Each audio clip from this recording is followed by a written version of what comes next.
Welcome to the IREL podcast. Are you sick and tired of real estate gurus pitching their next pre-construction deal only to find out years later they were completely wrong? Worried the next overseas conference you spend thousands to attend will only be used to sell overpriced lots and deserted developments? Join thousands of other international real estate seekers who are looking for their place in paradise without the sales pitch. Straight from your host, Taylor White. Hey, real estate seeker, welcome to the Overseas Property Insider Podcast. I'm your host, Taylor White. I am proud to say this episode is brought to your earbuds, courtesy of my friends at Home Exchange. How would you like to connect with like-minded travelers, experience a brand new city, live like a local, and stay completely free? Welcome to the world of Home Exchange. Head on over to irelpodcast.com/exchange to get started. I'm excited to head to a little town along the Riviera Maya with another House Hunters International alum in Amber Pierce from Mayan Riviera Properties in Puerto Morelos, Mexico. And as always, we'll get the true story on the local real estate scene and have you coming away wanting to investigate its local property market further or cross it off your short list entirely and continue listening.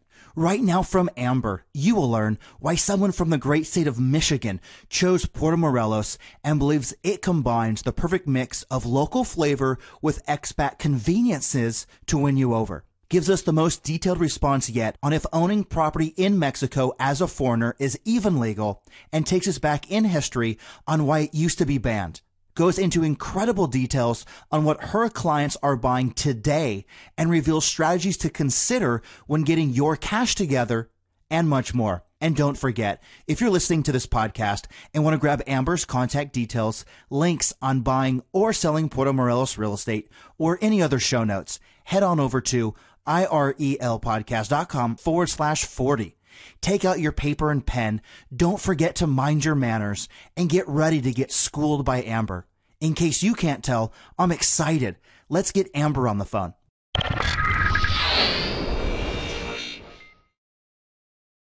What's going on, Amber? It's Taylor White. I'm excited to have you on the podcast today, straight from Puerto Morelos, Mexico, so we can get to know you personally. Tell us more about yourself and where your stomping grounds were before you ended up in Puerto. Hi, Taylor. Well, I'm from Michigan, just south of Detroit, and I'm a graduate of Michigan State University, so go Spartans. Had to throw that in there. I'm married to another Michigander. His name is Josh, and we have two boys. They're 5 and 10 years old, and we've got sort of a menagerie of pets that's ever-changing at our house. I'm an avid equestrian. I've had horses for a long time. Actually, my bachelor's degree is in animal science, so I'm definitely a horse girl.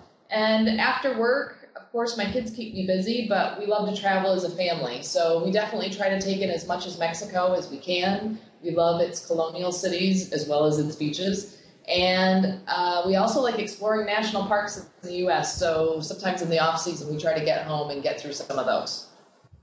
So Amber, talk to us. We have listeners from over 47 countries. What's the weather like today in Mexico? The weather today in Mexico is absolutely fantastic. It is sunny. There's a little bit of breeze coming off the water, and that's normal for here. We always get a little bit of a breeze, and it's about 82 degrees. And to make us a little bit more jealous, I don't know how close you are to the ocean, but how close are you to the ocean right now?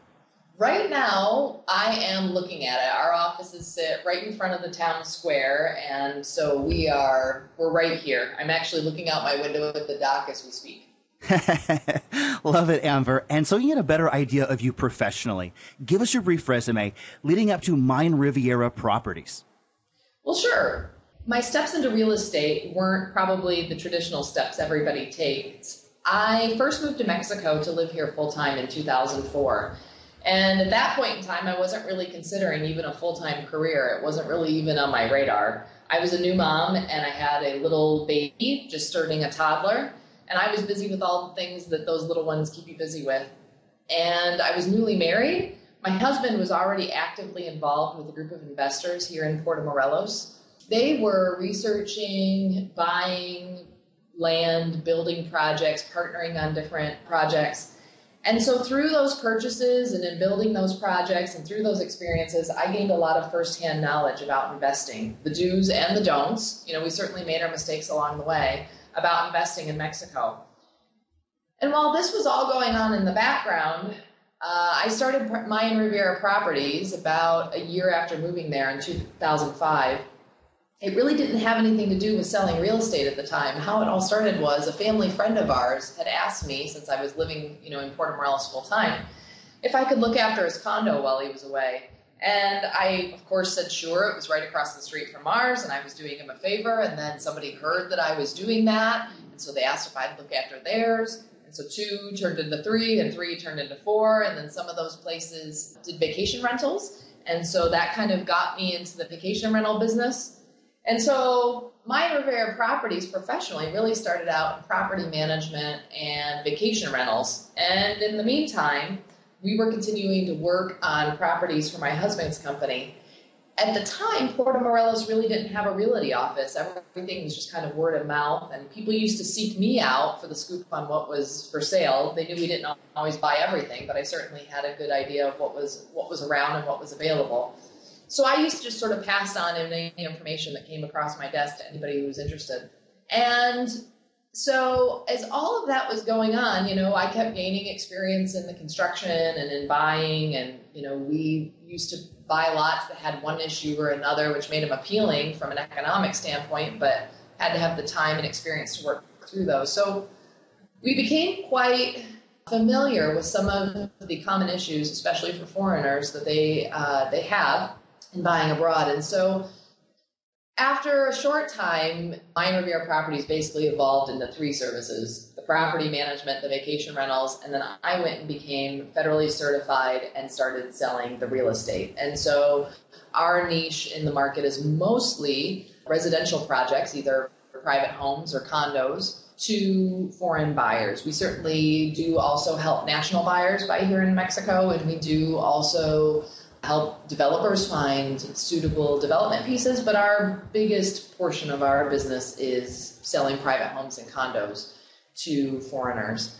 And I think that our clientele really appreciates what we bring to the table based on our broad experiences in Mexico. It's not just about buying. For many, it's making a full-time leap, and it's about getting yourself set up in another country and bank accounts and paying your utility bills, and maybe you want to remodel, or maybe you need to do construction, or you need to buy furniture. And so we have personal experience in all of those things, and so I think that we really bring a lot to the table for our clientele as far as being a pretty well-rounded business and source of information. Hey, Amber, I wanted to touch on one thing that you said, and that's federally licensed. Can you better explain what that entails? Sure, absolutely. Mexico is certainly evolving. It's evolving and changing, how I feel, always for the better. It's certainly getting more and more modernized all the time. And realtors in Mexico at this point in time do not have to have a real estate license. There is a license that's optionally available through the federal government. And depending on which state you're in Mexico, there is also, some states do have state licensing requirements. Our state, Quintana Roo, currently has sitting in front of its legislature a bill that would require Quintana Roo realtors to have a state license. At this point, there is no state license available for Quintana Roo, but I do have the optional federal license. Well, Amber, we are always fascinated to learn about which countries people have considered and why. Now, why don't we delve deeper into Mexico as a whole, and then why you chose Puerto in particular versus other popular spots? Well, the reason I personally chose Puerto Morelos is quite easy. My new husband was already working here, so I came down to be with him. Josh at the time was, as I mentioned, a working member of an investment group. And I think it's kind of important to talk about how they came to find Puerto Morelos. Probably is more beneficial than how I particularly found it.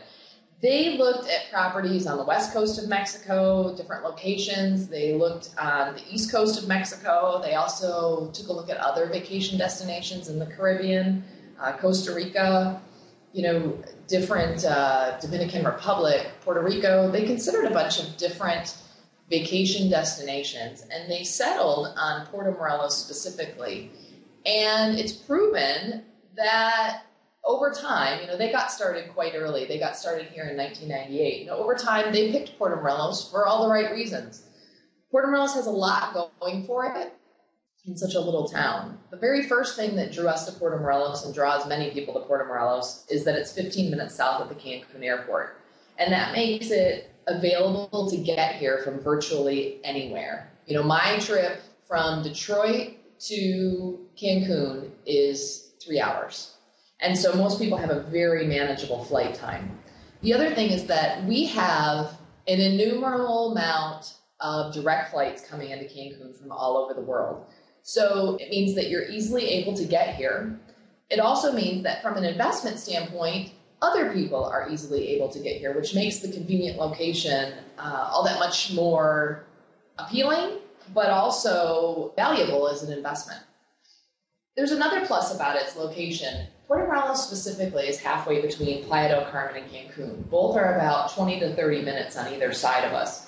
So if you live in Puerto Morelos, you can enjoy a night out or the convenience of shopping in one of those places, but you don't have to live in the hustle and bustle and deal with all the traffic.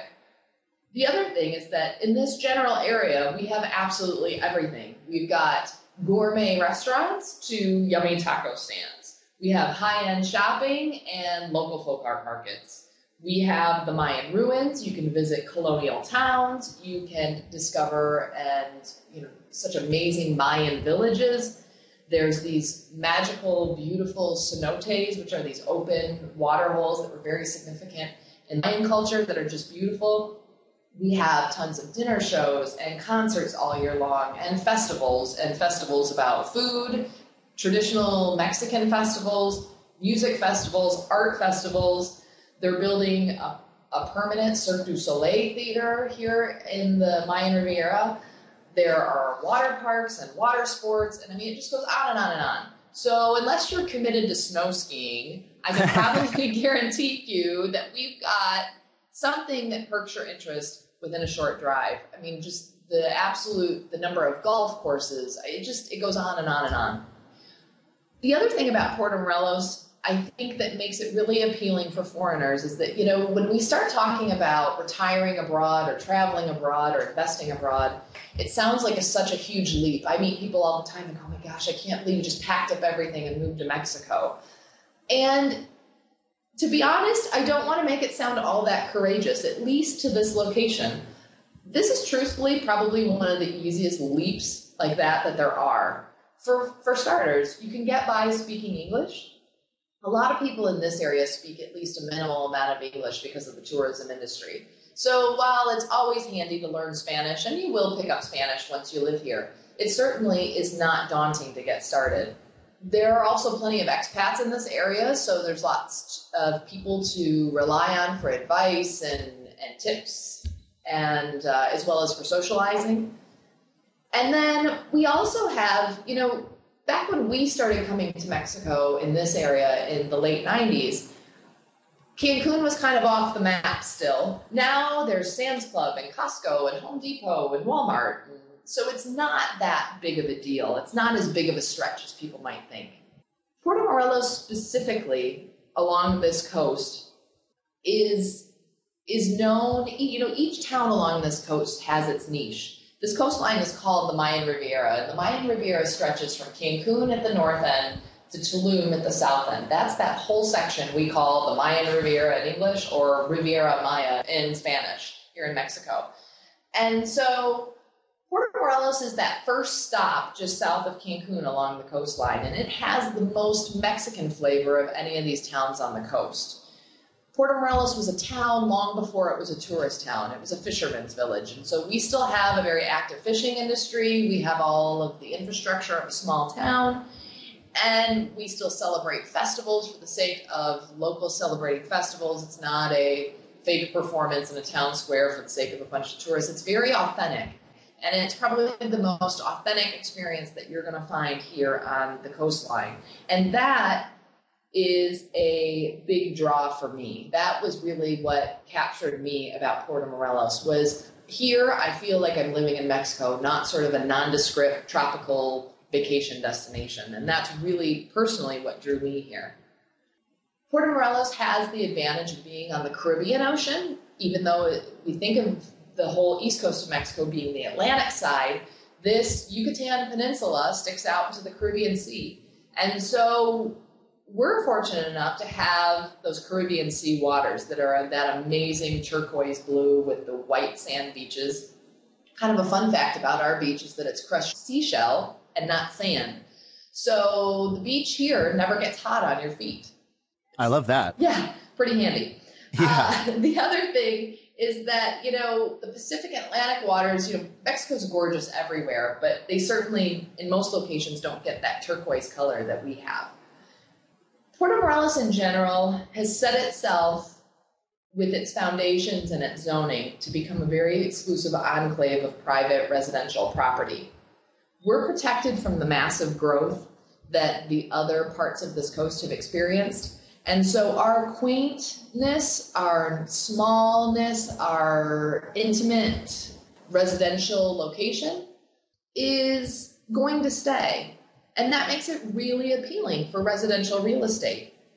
Our waters, which are our shoreline here, our waters are national park. And that means that between the shore and the reef is about 500 meters from shore. Between that area, there's no motorized activity except for private boats. You're allowed to bring your private boat in and anchor at designated places. And there's a certain number of snorkeling boats that are permitted each year to travel in the boat lane. Other than that, there's no other motorized activity. So when you're on the beach, you're not enjoying the beach amidst jet skis, parasailing, and all of that stuff that kind of ruins a really tranquil experience. The beach is full of swimmers, divers, snorkelers, kayaking, windsurfing, all of those really great things. And it's a great place to do those type of things because you don't have all the motorized activity. Just a quick note about our reef, because a lot of people don't realize what's lying just south of them in either the US or Canada. Our reef, like I said, it's about 500 meters from shore. It runs completely parallel to our beach.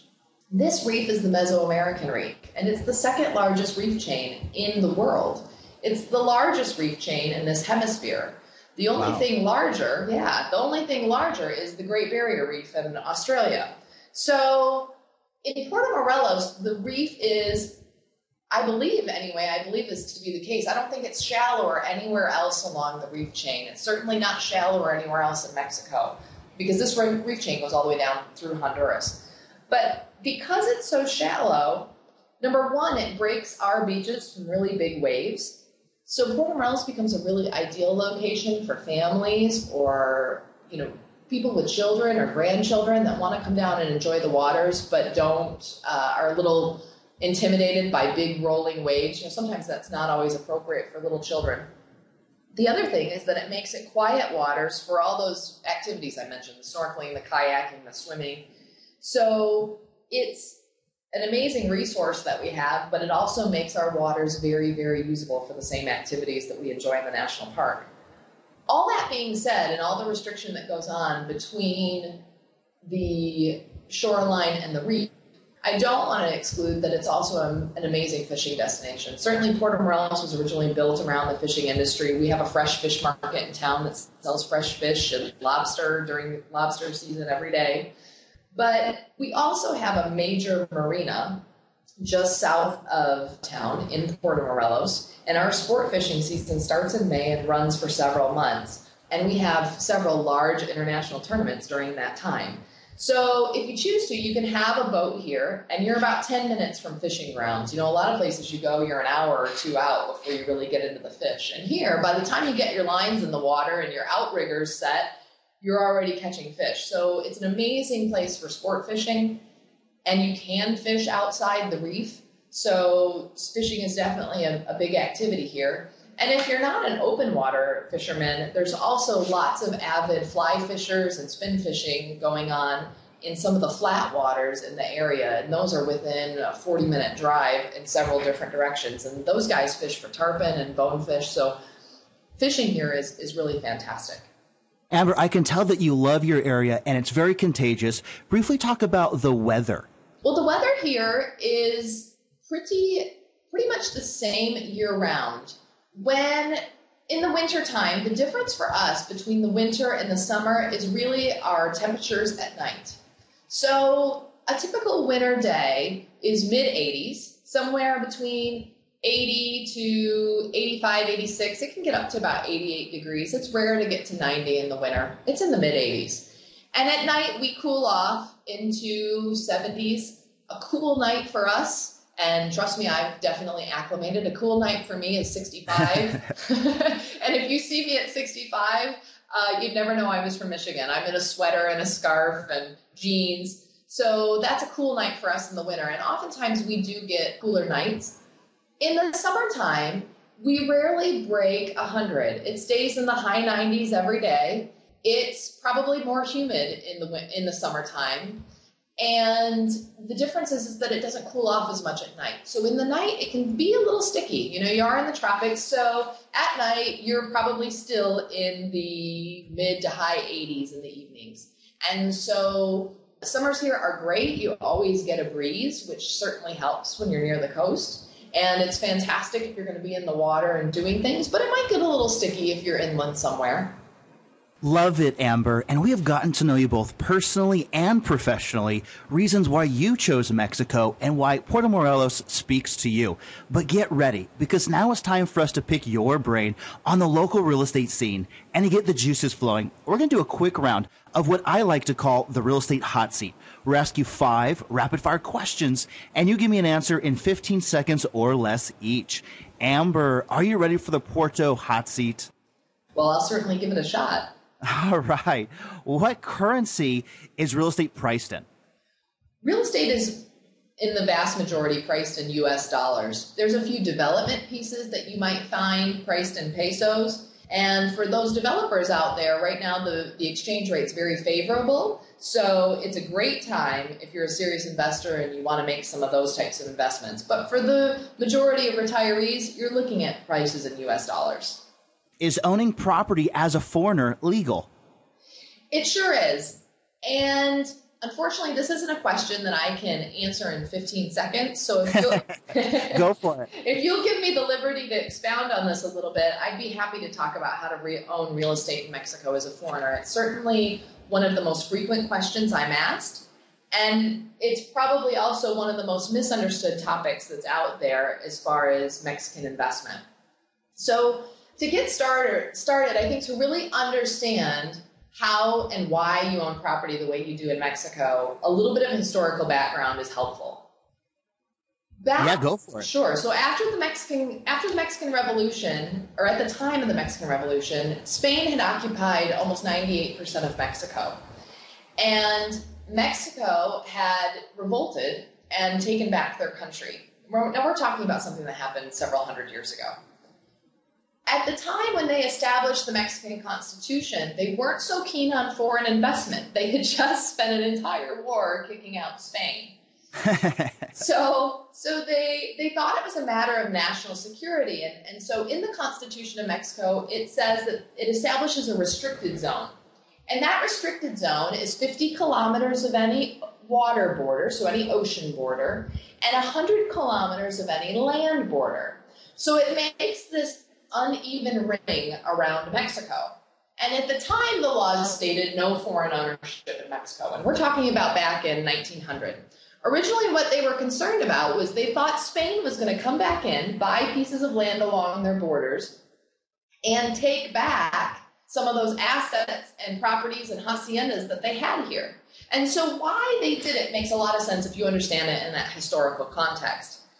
What it's left us with is a constitution that does establish a restricted zone, but over time, through various congressional acts, especially in the mid to late 90s, they changed a lot of the rules about what can happen in Mexico's restricted zone. And so now, how you own a property in Mexico as a foreigner, if you're buying within the restricted zone, is you buy it via a trust. And that trust works very similar to the way we understand trusts to work in the U.S. or in Canada, in that a trust holds the property and you yourselves become primary beneficiaries. You can also designate secondary beneficiaries. And so what happens is a trust basically becomes a legal document for you to assign rights to your property for inheritance reasons. And so, sort of as an aside, if you are thinking about buying property in a foreign country, whether you're Canadian and thinking about buying in the U.S., or you're Canadian thinking about buying in Mexico or Jamaica, or wherever you want to buy outside your home country, if you're a U.S. citizen thinking about buying in Canada or Mexico or wherever, Mexico happens to require trusts within the restricted zone. But I would submit that a trust is a really great way to own property outside of your home country. Why? Because foreign countries have no obligation to honor any foreign wills that you've created in your home country. So for matters of inheritance, this trust becomes a legal vehicle in which you can benefit from the property, have full rights and usages as you would if you owned it in a fee simple deed. Very similar to the way if you own property in a family trust, you have all the rights to use and things like that. You can live in it, rent it, tear it down, remodel it, do whatever you want to within, of course, the realm of the other laws and statutes that permit what you're allowed to do on the property. But the important thing to know is that if for some reason, God forbid, you should pass away, there is a standing recognized legal document in this country that would say who this property goes to and in what percentages. So even though it's a requirement to have a trust, they're called fideicomisos. If you've ever done research on Mexico and you've been looking at it, a fideicomiso, even though it's a requirement within the restricted zone, many foreigners that buy in central locations in Mexico put their properties in fideicomisos for these very same reasons. Because if you buy a property abroad, what you don't want to happen for your heirs is for some reason for it to end up in a probate situation. And so a trust is a very great way to avoid that easily. And so I hope that that sort of clarifies how you own property in Mexico. It's different whether you're buying on our shores or whether you're buying in the interior, but I think it goes a long way to understand why it's there, how it happens, and what you're able to do with it. It's a very safe way to own property. The two largest title insurance companies, for instance, the two largest title insurance companies in the U.S. are First American Title and Stewart Title, and both of them will give you title insurance on your Mexican fideicomiso. So it is a very legitimate way to own property. It's not a loophole, or it's not a 99-year lease. It's not any of those types of things. What it does have, people ask me oftentimes about the terms. The terms of these trusts, started out at 30 years. They've extended them now to 50 years. So if you have a new trust, it's 50 years. And it's infinitely renewable into perpetuity. So that doesn't mean that at 50 years it's gone and you don't get it anymore. What it means is that if you were to keep the property 50 years, you have to let the foreign ministry know, I want to keep a hold of the property, and they'll issue you a new permit for another 50 years. And it's infinitely renewable. So it's a very secure way to own property. It's a great way to own property abroad if you're a foreigner. And so that's the process of owning in Mexico. And I know I haven't done that in 15 seconds. I think that was 16 seconds, and that was a fantastic answer, Amber. Great. Can money flow in and out of Mexico easily, or are there currency restrictions? There are no currency restrictions in Mexico. Money is quite easily transferred in and out via a bank wire transfer. I think it is important to note that in real estate closings, we often use U.S. dollar escrow accounts. And this offers the buyers and sellers all of the protections and benefits of an escrow account. And the money is quite easily distributed to parties at closing in the same way escrow closings are in our home countries that we're accustomed to. But in general, there are no money restrictions. And as everyone knows, Amber, my number one question, what is your favorite local drink? If you ask anybody here, I would say the majority would say a margarita. And there certainly are some good ones. And I'm happy to recommend a great place to get one.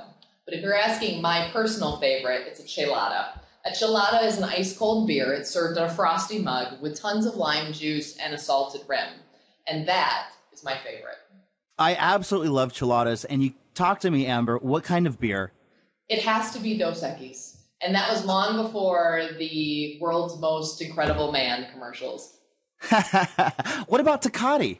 I also like Tecate. And another great one that most people don't recognize, it's more common on the west coast of Mexico. It's a beer called Pacifico. And Pacifico is a nice light beer, too, for the beach. I like Tecate. The other thing that if you are into beers and you come to Puerto Morelos, we have a little bar in town called Micheladas del Semáforo. And the Semáforo is a street light, and it's at our intersection of our highway. It's this little bar on the corner. And they have all sorts of artisan beer. Mexico has a burgeoning brewing, homebrew, I guess it's not called homebrew, microbrew industry. And they have all sorts of great Mexican microbrews that you can try. And there's a lot of really good ones. Okay, Amber, you are off the hot seat, but it's time to zero in on the local real estate scene. Give us your brief synopsis on the local real estate market over the last few years, where it is today, and then where you see it heading for the very near future. Looking over the Puerto Morelos real estate market, we've been involved in Puerto Morelos real estate since the late 90s. And so looking through everything, I would say that Puerto Morelos, and for the same reasons that our investors are here, our investment group is here, for the same reasons, I would say that Puerto Morelos has fared very, very well, even through the economic crisis in the last 5 years. Puerto Morelos, when you compare it to other second home destinations, we're probably 20% off of our all-time peak prices, and they've held their own after that. I have so many clients that have told me, I am so glad I put that money, took it out of the stock market, and put it in a condo, because if I'd have left it in the stock market, it'd have been gone. And that's probably true, depending on where you had your stuff invested. We've done very, very well. We've held our own. And one of the reasons is the case for that is that we don't have a mortgage crisis here. So you don't have the case where there's a bunch of foreclosures and let's say you own a condo, a bunch of foreclosures in your building, or a bunch of foreclosed houses on your street, which is dragging down the price of everybody else's properties. We didn't have that happen here.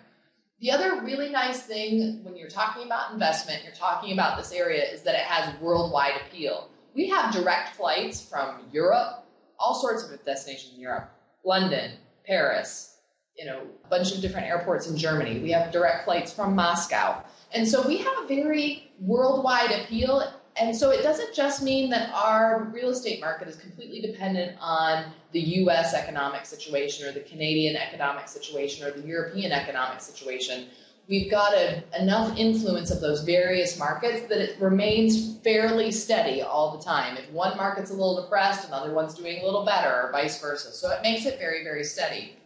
So for all of the reasons that we've talked about, all of the unique reasons that Puerto Morelos has sort of set itself up to be this, enclave of private residential homes, 15 minutes south of one of veritably the world's easiest and international airports, we remain bullish on Puerto Morelos. We've been investing here personally for years, and we still feel it's a great investment. Everything's here and in place to make this and keep this a very, very good residential investment. We've got low density, we've got low height restrictions, there are no high rises. Town was already established long before some of the resorts moved in on the far north and far south ends.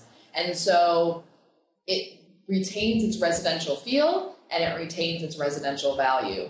One of the things that's really great about considering a second home in your investment portfolio is that, quite frankly, you can enjoy a chelada or your margarita, whatever your preference is, in the pool of an investment fund. It's a great way to diversify your investments and have something that you can actually enjoy versus something you actually have to worry about logging into your computer every morning to see whether or not you're doing well. So for no other reason, take a portion of that and invest it in something that you can use. Amber, you have me excited, and break down this area even further for us. Pretend you are Google Maps or Google Street View. What streets, neighborhoods, or parts of the city are we talking about in Puerto Morelos? Well, Puerto Morelos does have a couple of sections to it, and I think the biggest way to start is at sort of a bird's eye view. Puerto Morelos is a town with the highway that runs down the coast sort of running through the center of town. And so we have, it sort of divides it into what is the waterfront or the port side of town. And then we have the portion of town that is on the other side of the highway. And that side of the highway is surrounded by the jungle. So most of the expats that live here find places in the port side of town closest to the beach. This section of town is about 8 kilometers long from end to end, and Puerto Morelos is only 3 blocks deep at its deepest. We have a town square, and around the town square is where most of the activities are centered. Most of your little shops and things like that are around the town square. And in that section, town's about 3 blocks deep, but it pretty quickly feathers out to 2 blocks, then just 1 block, and then just a row of oceanfront homes on either side. There's some bigger resorts. They're on the far north ends of town and the far south ends of town, but it's pretty residential through the middle. So that's kind of how the port side lays out. There's not a lot of property. And those properties are surrounded on the backside by mangrove, which is protected. So ecological protections have limited the area that you're allowed to build. And so it's sort of what lends itself to this sort of unique, I keep going back to this sort of enclave of homes. This is it. This is all you get. And this is all that's ever going to be here. And so it really makes residential values very appealing. On the other side of the highway, there's a lot of expats also living over there, as well as a lot of local Mexican people here.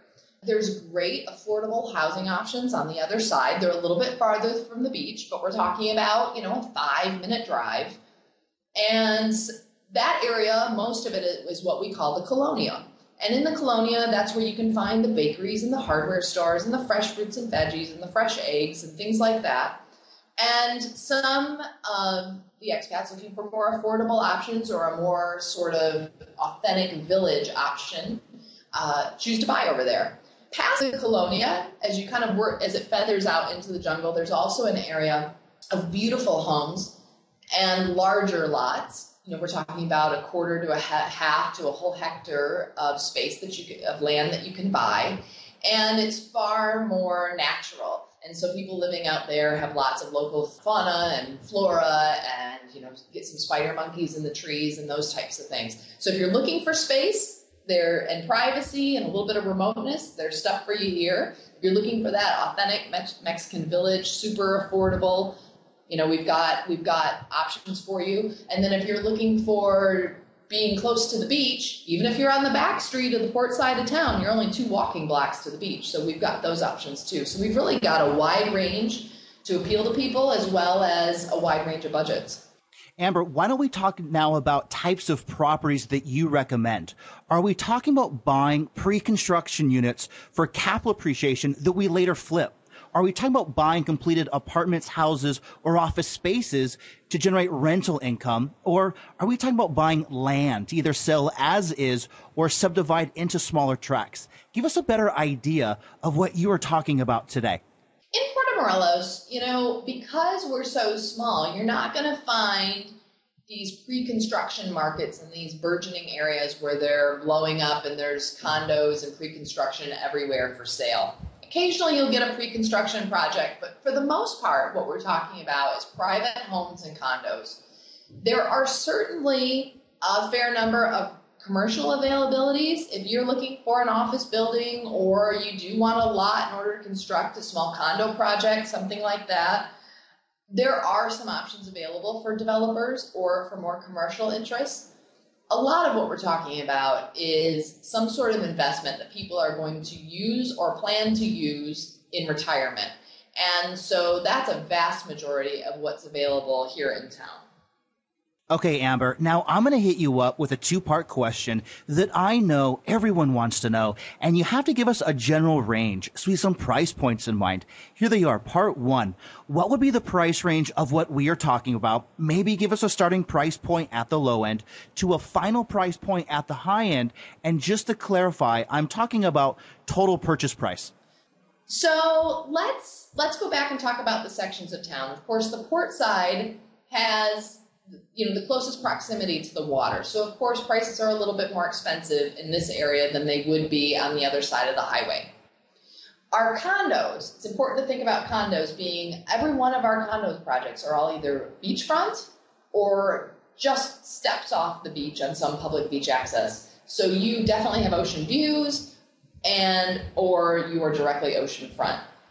Those range between about $250,000 to, on the very high end, $500,000. Some get upwards of that, but we're talking about really big townhome 4 or 5 bedroom style places. And remember that our market, it's built for our market, which is longer term living. So we're talking about condos that are about 1,500 square feet on average. We're not talking about small little vacation efficiency size units. These were built to easily live long term or winter in. Our homes start at about the same price. You can pick up a house. Occasionally, some come on the market for around $250,000. Again, town is small. It's only 3 blocks deep at its deepest. So even on the very back street of town, if you happen to be in that section, you're only 2 blocks to the beach. You're practically beachfront, wherever you're at. Way back in town. Yeah, way at the back, right? You're about 200 steps from the beach. So it's practically oceanfront everywhere. But houses are going to start around $250,000. A common range is between $350,000 to $400,000. And then, of course, when you step up onto the beach, you're looking at big beachfront homes. And those big 4, 5, 6 bedroom homes, some of them have guest houses, get to be $1 million+. And, on the other side of the highway, when we're looking at more affordable options, there are expats that have picked up little places. We're talking about a 5-minute drive to the water, really close to all of the shops and bakeries and all the local places. And they're picking places up for around $50,000. So there is a range, and it just depends on how close you want to be to the water. And then, Amber, I'm curious to target that again. What's the sweet spot? What do people normally come down for that you deal with? Most people that we deal with look at something on the port. Most people either want to be looking at the water or on the water or very, very close to it. So the large majority of our listings are port side. And, many of our buyers right now are in the $350,000 to $450,000 range, or in a higher range, and they're looking at oceanfront homes. And then I'm going to transition to a part 2. I don't know if you guys deal with it, but I'm going to ask it. What would be the average cost per square foot that you normally deal with? Well, just like anywhere else, price per square foot varies a lot, depending on your finishings, okay? So if I have a house that is, I guess let me back up and start by saying, the homes here, I think it's important to realize how homes are made here. Homes here are concrete block construction. So it's concrete block, concrete, and rebar, which are some of the most expensive building materials in the world everywhere. Okay, so you're not getting stick-built homes. These homes are built to last for years and years and years. They're also great for our tropical humid climate. You don't get mold situations and things like you would if you had a stick-built house. You don't have any termite issues as if you would if you had a stick-built house. So the base cost of construction, the materials aren't inexpensive. Where you really get amazing value is in the finishings. You can have a house here with carved stone columns and stone floors and granite countertops for a fraction of what you'd be paying for a home like that back in, at least in the States or in Canada, okay? We have granite, amazing Brazilian exotic granite that you can have for $250 a lineal meter installed. I mean, just amazing, amazing prices on really high-end finishings. So I can tell you that, if you're looking to build, the base of the house is going to be around $40 to $50 a square foot in cost. But if you want to get into porcelain floors or tile floors, you can very easily get into a very, very nice home with very, very high-end finishings for $100 to $125 a square foot, which is a fraction of what that home would cost if you were building it back in the States. Okay, Amber, this is a question I like to call, what would sister do? My 40-something-year-old sister calls you up, says she has X amount of dollars to spend. You can't let my sister down, Amber. Share with us 3 examples you would show her and explain why these make sense. Well, let's say your sister has about $350,000 to spend, okay? If she came to me with that, I can offer her a range of options. If she has to be oceanfront, if there's no other option, she doesn't want anything between her and the water, I can certainly find her a condo well within our budget. I have condos on the market right now listed that start at $250,000. I have plenty of options around $300,000. So I can get her into a condo very, very comfortably. And keep in mind, a lot of these prices are with furnished units. So you're just literally taking the keys and moving in. The other thing, if she's not a condo person, or she doesn't have to be on the water, or maybe she has pets and she really wants a private house, I can get her right now listed. I have homes 2 blocks from the beach, 5 blocks from the main square. So it's an easy walk into town at night to pick up some dinner. It's an easy walk into the beach. You're talking about granite kitchens, large bedrooms, ensuite baths, a garage, totally move-in ready. I can get her in for about, it's listed at $360,000, and there's some options around that. So, we have plenty of private homes, very well located within our price range. And if she's a real go-getter and she's got some time on her hands and doesn't need to move in right away, we have some lots in town, and lots in town are around 150 to 175. Some get a little bit more expensive because they're a little bit larger, but we can get her in and get her a house for $350,000 too if she decides she wants to build. Honestly, there's value in every price range. Even if you get into high-end properties, you wouldn't believe what $1 million can buy you here versus what it could buy you in some other locations. And I think a really important thing to note is that the taxes and overhead are so much lower on homes here. For instance, I had a client who was looking at a house here in Puerto Morelos. And ironically enough, he had almost the exact same property in Key West, Florida. And this property was a large 4-bedroom oceanfront home, guest house, garage, 100 feet of ocean frontage. Down to a T, he owned that same property in Key West. The difference was this house was listed at $1.3 million.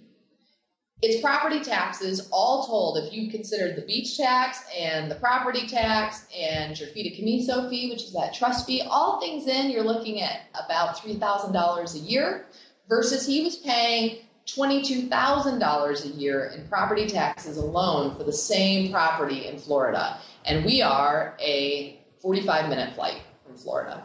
So there is a really big value in the long-term ownership costs, no matter which price bracket you're in. Well, Amber, we are laser focused on areas of Puerto. We know our starting price point. We have an idea of cost per square foot. We have examples, which are good enough even for my sister. Now I have to ask an obvious question. How are we going to buy? Do we need to come in with all cash? Or can we come in with a certain percentage down and get local financing from a bank or credit union? This is a great question, and I think it's a really, really good place for people who are interested in Mexico to start. Number one, there are no mortgages in Mexico for foreigners. As far as I am aware, I don't know of any banks, at least in the U.S. or Canada, who will allow you to use the foreign home as the asset for the collateral of a loan back in your home country. So moral of the story is buyers that are here are coming down and paying cash for these properties, and how they source that cash is from a variety of ways. Some people take out home equity lines using savings or stocks or credit lines. I know that U.S. residents can also use their self-directed IRA funds to purchase international properties. But somehow, one way or another, you have to come up with your cash back in your home country in order to buy here. Well, that might be a little bit of an impediment for some. Remember, that's exactly why we don't have a mortgage crisis here, which brought everybody's, property values plummeting.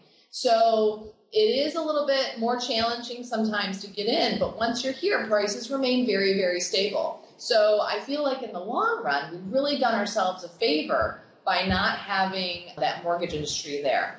Now, that being said, very, very occasionally, sometimes a property is available with owner financing. It's not common, but sometimes an owner will take financing. If they do, it's a very short-term option. We're talking about, 50 or 60% down and the balance in 10, 12 to 24 months. Certainly no owner is going to want to be a long-term bank on this. Occasionally it comes up that it's an option. The other sort of window of opportunity you might have if you do need financing down here is if you look at a brand new project, some developers offer developer financing too. But developer financing is often, a common percentage for developer financing down here is 8 to 9%. So it's not the type of percentage points that we're talking about on a typical loan from our home countries. And so usually the vast majority of what happens here is a cash purchase. Okay, Amber, anyone who has ever owned real estate can tell you, you need to have a money exit strategy in place even before you buy. It's something what I like to call, where's the cheddar? You are buying the property to do what with it to make some money. So, Amber, where's my cheddar? Well, I think it depends on how you want your cheddar. There's a couple of different options where you can realize some return on investment immediately. I mean, we've already talked about that this is a very stable investment. It's stably priced. They are, even through the economic crisis, we've remained very, very stable in our prices, and we're starting to see a very modest increase in prices again. So there is always that long-term investment of I buy it for this and I can sell it, down the road for 6 to 8, conservatively 6 to 8% more per year and over a long-term investment. But if you're looking for cheddar before you end up ultimately selling, there is always the option of vacation rentals. Now, I always tell people having a beach condo is like having a ski condo. There's a season for it, okay? Your biggest season is going to be Christmas through Easter. So depending on how much time you're here yourself, then that would dictate how many weeks are available for you to be able to rent. So if you are looking at vacation rentals, it's certainly an option. I have people that winter all year here. They go home for 2 weeks, the week of Christmas and the week of New Year's, go back and see their families. They rent for those 2 weeks. And with those 2 weeks, they basically covered all of their condo fees for the year, for instance. So you don't have to rent full time to make it at least, a portion of it very handy. The other thing is that some expats look at buying a place, maybe with a separate little unit. Maybe it's a duplex, maybe it's a little guest house or something. And so they don't necessarily have to leave the property, but they have a little rental unit of some sort that they can use for some residual income. The other thing that you could do, of course, is buy a multi-unit building. There are some apartment buildings available, and you can live in one unit and rent the others. So if you're looking for some cheddar while you own, that's probably the best way to do it. Wow, Amber, really, really great. And I wanted to thank you for taking the time to share with us about Puerto Morelos real estate.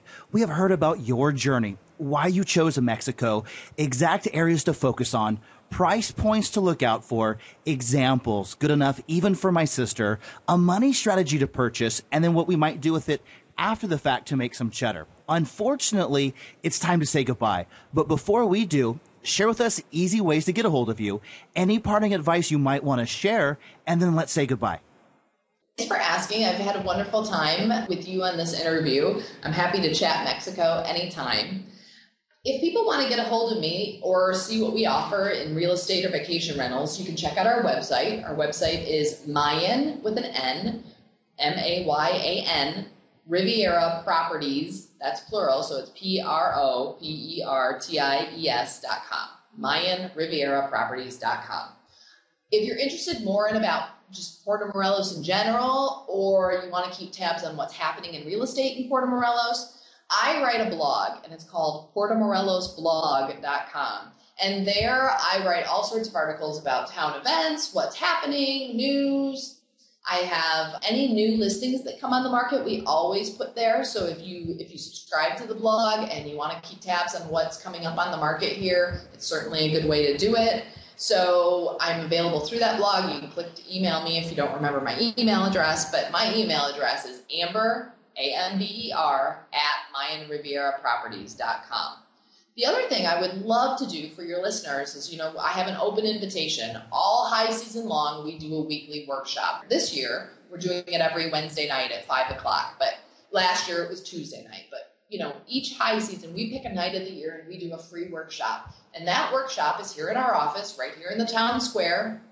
And it's about living, working, buying in Mexico. So if you have all of those questions that you want somebody to answer about visas or cars or employment or starting a small business or retiring or whatever you have, in addition to how you buy in Mexico, we offer those workshops every week. The other thing that we do is keep an eye on the blog because we also do online workshops for the same topic for those of us that can't get down to Puerto Morelos. So keep an eye on the blog for the next online workshop or come visit us in the office for our regular weekly workshop. You can call me on the phone. I have a U.S. line that rings me right down here in my Puerto Morelos office. It's 248-275-5556. I also have a Mexican line. If you're here in Mexico, you can dial me at 998-871-0716. Or again, contact me by email. But I'm happy to answer your questions. I certainly answer lots of questions off of the blog and things every week. So please contact me if you have any questions. Absolutely fantastic, Amber. I have really enjoyed this conversation straight from Mexico to our earbuds, and I hope we can catch up again in 3 to 6 months. That sounds fantastic. I'd love to come back. I want to thank Amber once again for taking us south of the border and exposing why Puerto Morelos is one of the top destinations in Mexico for quality of life lovers. Amber's episode is one of our most thorough and detailed yet, and I can't wait to get her back on the show again soon with more specific Puerto Morelos real estate investments she believes you need to hear about right now. If you're listening to this podcast and want to grab Amber's contact details, links on buying or selling Puerto Morelos real estate, or any other show notes, head on over to irelpodcast.com/40. Are you a real estate owner, agent, or developer? Do you have properties located in the world's most desired hotspots, just waiting for buyers? Well, guess what? I want to help. As host of a 5-day-a-week, #1 rated overseas Property Insider podcast with listeners in over 47 countries and growing every day, with top-rated episodes from the world's largest house-sitting site, the #1 online vacation rental marketplace, the premier self-directed IRA company, and the numerous House Hunter International alums from Europe, Asia, and Latin America, has left me with one big problem. I need more properties. Whether you're a homeowner in Canada, a developer in Spain, a broker in Greece, or an investor in the U.S., I invite you to share your properties with my eager audience. Head on over to irelpodcast.com/40 to get started. You have been listening to the IREL Podcast with Taylor White. Be sure to hit up irelpodcast.com for more. That's irelpodcast.com. Thanks for listening.